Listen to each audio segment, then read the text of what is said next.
Let's face it, you dream about being the Avatar. I know I do. But I can't be the Avatar, so the next best thing is reading about the Avatar.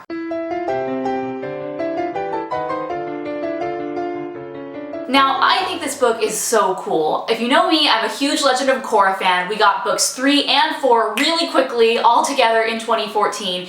And so here we are with the books. We have the Blu-rays have been released now and the art books. This is a book that you guys have been requesting for a long time, so I decided to pick it up and check it out for you guys. So let's dive in.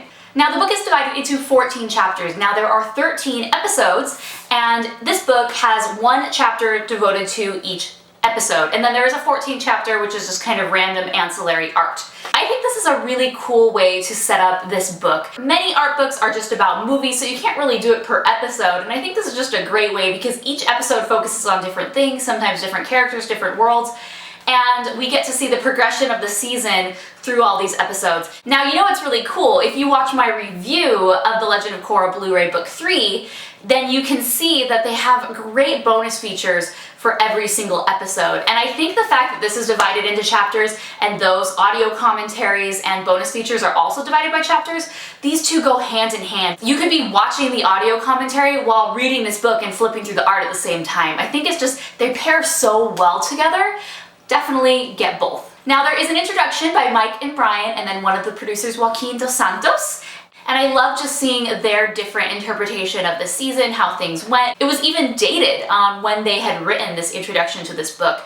Now, going into the actual book itself, I think the coolest thing about this is that it's not written really by anyone. You know, most books, they have a writer who takes the story of the making behind the scenes and converts it into a book. But this is actually written by those 3 guys. So every little blurb, it's going to have their initials, and then they are going to write whatever they're going to write about these characters, about the scene, about this background. And I have never seen that before in any sort of animated book. I love that this just gave this that much more personality, and you know, Mike and Brian are the men behind this incredible world. And so just an opportunity to learn even more from them and just to see how involved they are with this world. And even the art book, they didn't just send this to someone else to do, they wrote this themselves. Is so impressive to me, and it really goes to show how much they care about this world and these characters. As for the art, we don't see a lot of character development art, but we do see new characters like Su Lin and the Red Lotus, so I would have been interesting to see their designs as they progress, but nonetheless, we don't get that. We just get final designs.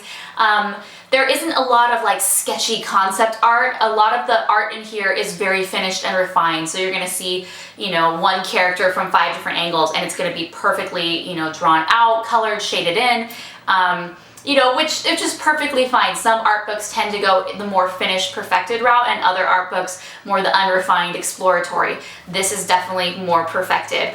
So the art in this book, you get a nice mix of character designs and then landscape and architecture, but I think what really makes this stand out are the storyboards and the key frames. The Legend of Korra is animated by a studio in Korea, and so they really have to plan out their scenes and have all these storyboards perfect, and so they can send them to Korea, they'll animate, and then they get the final scenes back. And as a result, the storyboards are much different and more detailed than storyboards you would usually see. They are not just very rough sketches, they're pretty definite. They're not just black and white, but rather they have a lot of color in them to represent, okay, this is in the forefront, this is a background, this is a set design. So you'll see yellows and greens and reds and browns.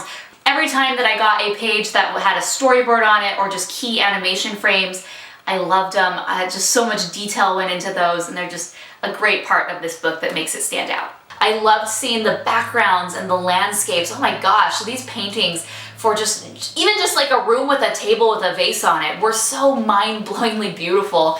It made me appreciate the artistry of the series that much more, how much detail and just how beautiful this world is. Just to talk about the final chapter real quick, it's ancillary art, so art that really didn't fit into one of the main 13 episodes. Now, a lot of this is just fun art. There was one piece of art that just made me laugh. It was if the Red Lotus was kind of like an 80s rock band. And I thought that was just so hilarious. Obviously, we're not going to see that in the actual series, but it's okay to stick it in this random chapter in the back. And also, a lot of the DreamWorks books, at the very end, they have a picture of the studio and the crew, everyone who was involved. But this, I thought was so fun. It was caricature, so everyone kind of just did their own caricature of themselves, and you get to see everybody all together who was involved in creating this. So yes, definitely buy this. I'm really interested to check out the art of book 1 and 2 and then also book 4, so stay tuned for those.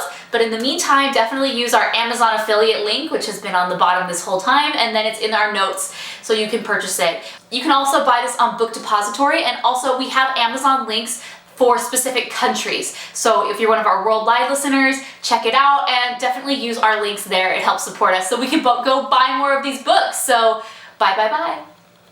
Okay guys, that's all I have for you. Until next time, I'm Morgan and this is the Rotoscopers YouTube.